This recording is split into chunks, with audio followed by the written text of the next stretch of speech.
Nan mau kaya dene lumaku kanthi alami. Alami apa?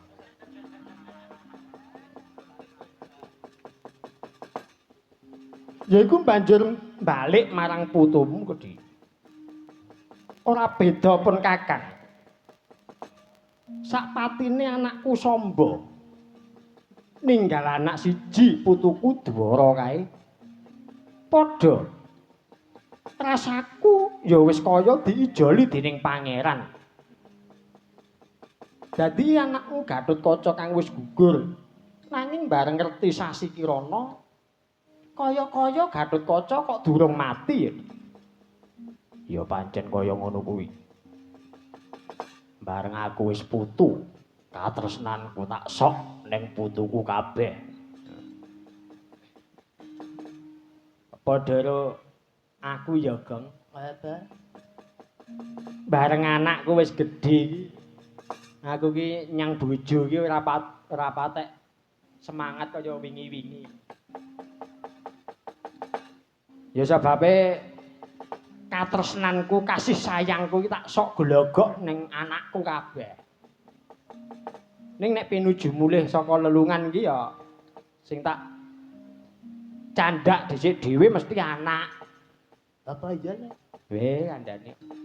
Sebab anakku ya dadi jantung atiku kok, Gong. Kowe rak ya ngono to, Gong? Gak i.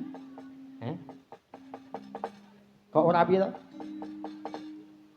Nek aku ya kasih sayang ku ya tetep seneng ya. Anak ki ya tetep seneng. Ning nek pinuju mulih saka lelungan ngene iki ya sing tak butuhke ya malah bojo. Sebab untuk sarana pendinginan. Wong edan. Wong bojo kok dipadake AC ae. Piye to? Bojo kuwi AC di dunia belum ada yang menyaingi lho, Trik lho. Kuwi yen wong wedok sing ngerti kewajiban, ya to. Lah nek kaya bojone Gareng kae, bojone Gareng kae wong wedok nyang wong lanang kok oleh ngreh nemen ya, Gong.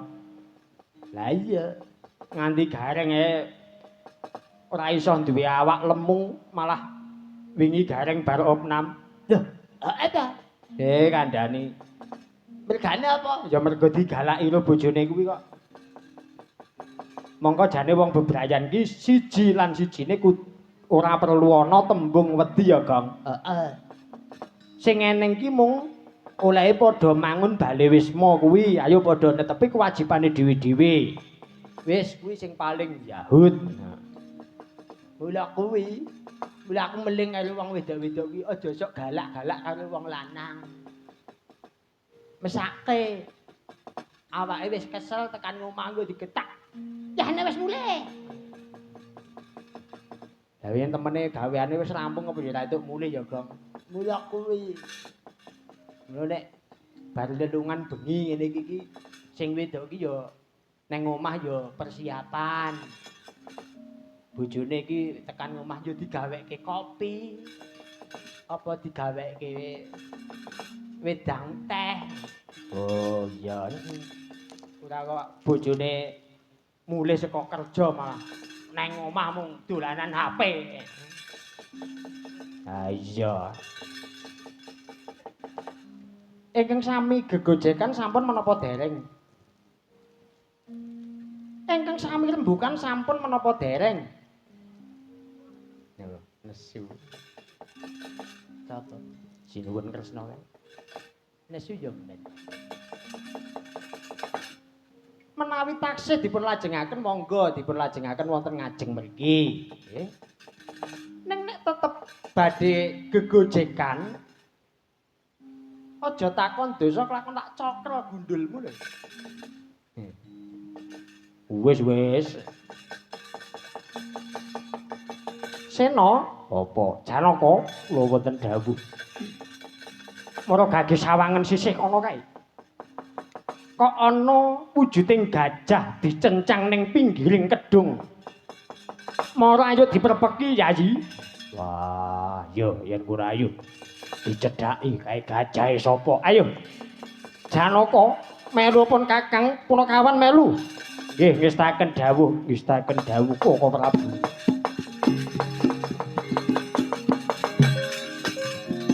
Nyatrangen ing kalanggiwan aklar pantamon karo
Lenglenging dia mangu mangungkung kanduhan rimang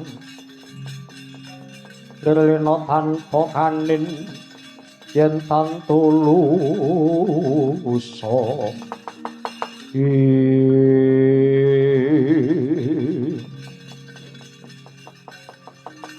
Yayi Werkudara tresna kakangku piye Janaka wonten dawuh Koko Prabu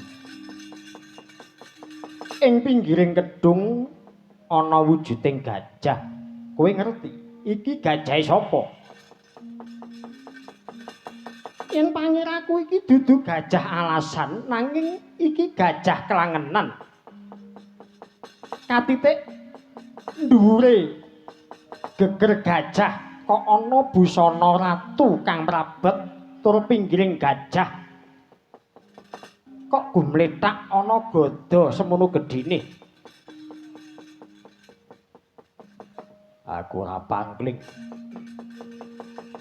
Wiwit gajah sandangan sakgadane kuwi duweke Duryudana kakangku. Banjur iki terus nang ngendi menungsane? Apa Yayi Kurupati dedelikan kanthi nyilem ana ing kedung iki ya, Di? Mbok menawi Koko Prabu Duryudana ajrih menawi kadenangan para kadang Pandhawa Koko Prabu. Apa yen ngono tak jegurane gedung iki? Aja. Aja, mengko dhisik.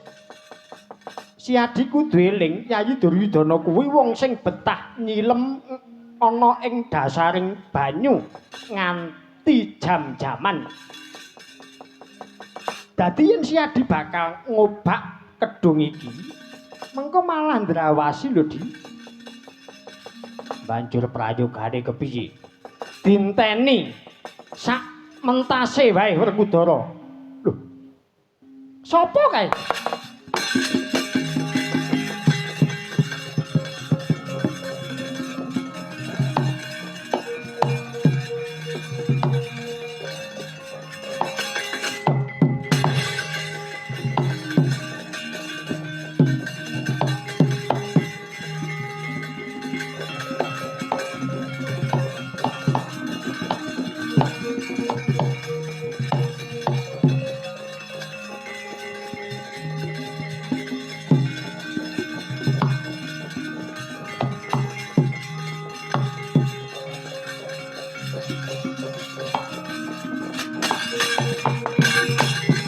Kadangmu podaran dena becik besok hamendemo baris kang prayitna yuwa sarampa wong Dwarawati.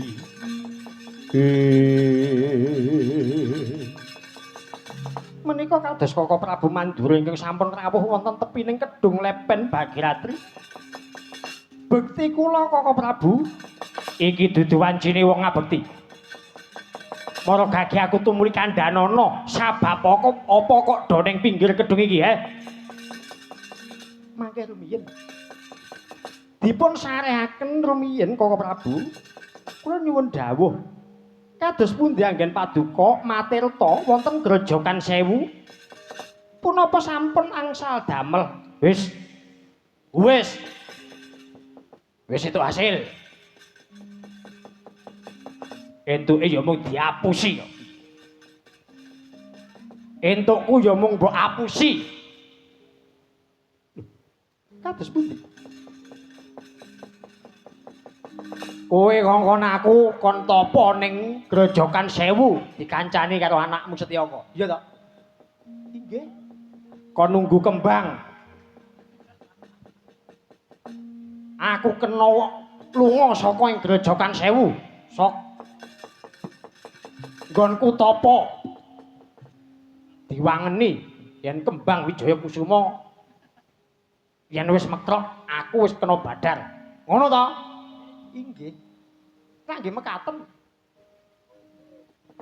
Lajeng kembang Wijaya Kusuma napa sampun megar? Wis tak rusak. Lho, dipun rusak piye? Rasa etok-etok bodoni. Kembang Wijaya Kusuma mbok taleni to. Mula kawit biyen nganti saiki ora megar-megar mergo mbok taleni. Aku mbok singkirke. Aku mbok kon topo ning Grojogan Sewu kowe dikarep apa? Ayo, wis rembugane rasah ngalor ngidul. Prasajan wae. Iki Bratayuda wis dadi to. Inggih sampun Koko Prabu. Lah, rak tenan to. Wah, pancen kowe iki mbane wong julik kok kowe. Aku mbok guwak ning Grojogan Sewu kuwi jan-jane kowe duwe pamrih apa, Resna? Nuwun sewu. Kula ngertos Koko Prabu menika tiyang getapan penggalih. Menawi wonten kahanan ingkang dipun raos ganjel menika adakanipun lajeng serik penggalih paduka Koko Prabu. Ya cetha. Wedanan kahanan ora bener apa mung dinengke wae. Kejawi menika Bratayuda menika perang suci Koko Prabu. Perang ingkang sampun wonten tandhingipun piyambak-piyambak. Boten kenging ampyak awur-awur. Saha malih Bratayuda menika perkawisipun Pandhawa kaliyan Kurawa. Dados sanes perkawisipun tiyang sak jawining Kurawa kaliyan Pandhawa. Aku ya ngerti nek ngono kuwi. Kila menika Kula namung ngeman dhateng Koko Prabu Mandura. Gusti to. Lah banjur iki do ngapa ning pinggiring kedung kene? Koko Prabu Bratayuda wekdal samangke namung kantun dinten akhir. Kula dalah Yayi Werkudara lan Yayi Janaka menika nembe nengga mentasipun Yayi Duryudana. Piyambakipun ndelik wonten lebeting toya kedung menika Koko Prabu. Weh, lah kok dadak ndelik barang ki ning apa? Lah kula mboten mangertos menapa sekinten Yayi Prabu Duryudana ajrih kalian Pandhawa menapa kados pundi kula mboten mangertos. Wah. Lah nek ngono Duryudana ki ora tau duwe rasa wedi lho.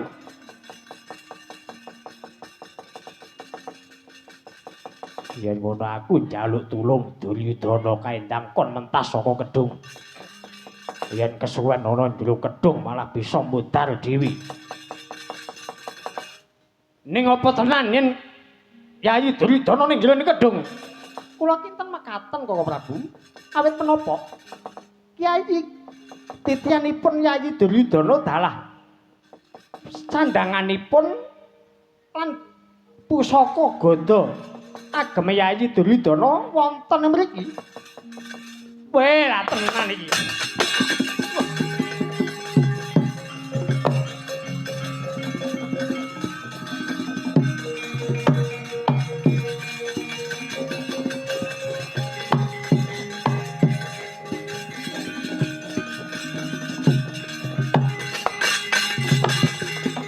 Yayi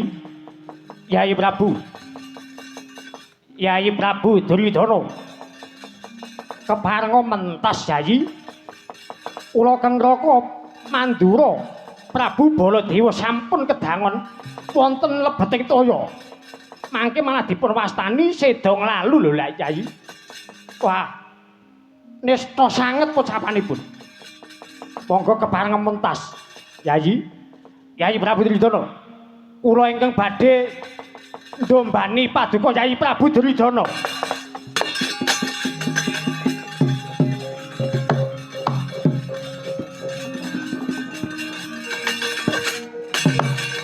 Koko Prabu.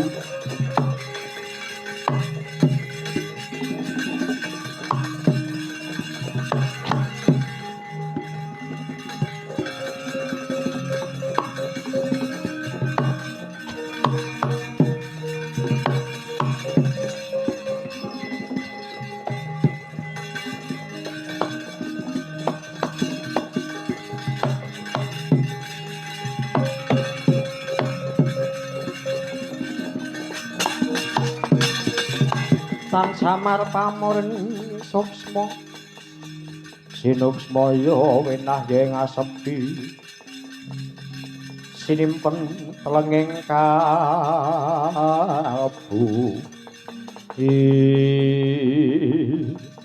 Aduh Koko Prabu kadang kula sepuh inggih guru kula. Mugi paduka kepareng ngayomi dhateng gesang kula Koko Prabu. Kula sampun boten wonten sanak saha kadang. Kula sampun boten gadah menapa-menapa. Kula nyuwun pangadilan kalian Koko Prabu Mandura. Menapa inggih sampun nami adil menawi kula ingkang tanpa gegaman lajeng tinantang perang kalian Werkudara ingkang taksih jangkep kegiatan saha gegamanipun. Inggih boten adil menika. Mila mangsa borong Koko Prabu Mandura. Menawi pirantos paduka jangkep sami kaliyan Werkudara, paduka taksih wani perang menapa boten? Nggih, wantun. Saestu. Inggih, saestu. Sepisan malih menawi gegaman paduka jangkep sami kaliyan Werkudara, sampeyan wani menapa mboten? Inggih wani. Tak jupuke gamanmu.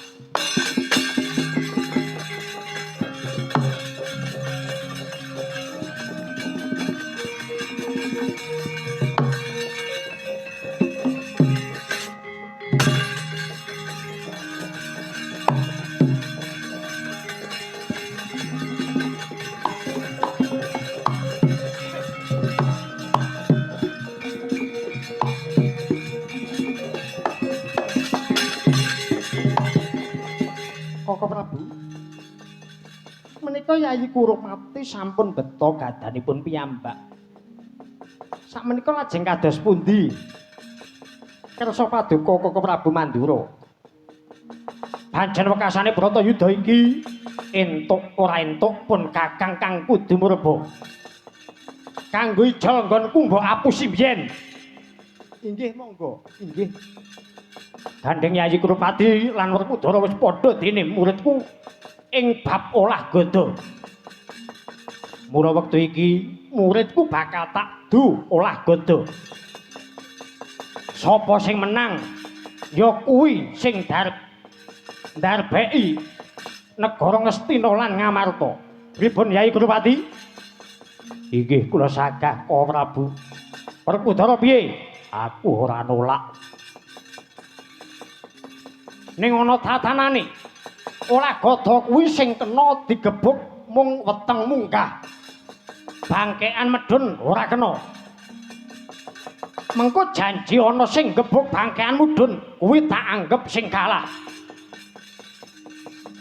Inggih kulon badhe perang ingkang resik. Kresna ya melu ngolatake. Inggih Koko Prabu sendika ngestaken dawuh. Werkudara ana apa? Golek papan kanggo Bandayuda kawan Yayi Duryudana tak golekke sing jembar.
Meraina semupang jiwang haruna katenetrane nganggo rapuh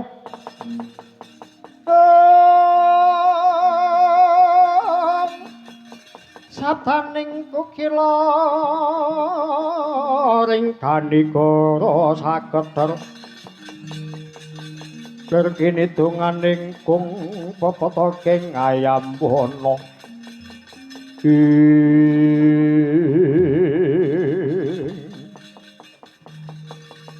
Werkudara Duryudana kakangku ana apa? Kowe bisa ngalahake aku tak sembah dlamakanmu Werkudara. Rasa sumbar. Ayo ditonton endi sing unggul, endi sing dadi batang ning Tegal Kurukasetra kene.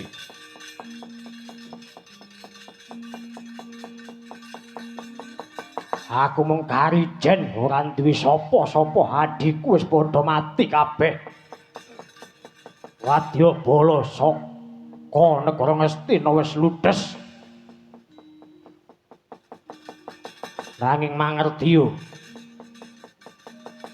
Nadyanto aku ijen, aku ora bakal sulap nyawang dadamu Werkudara.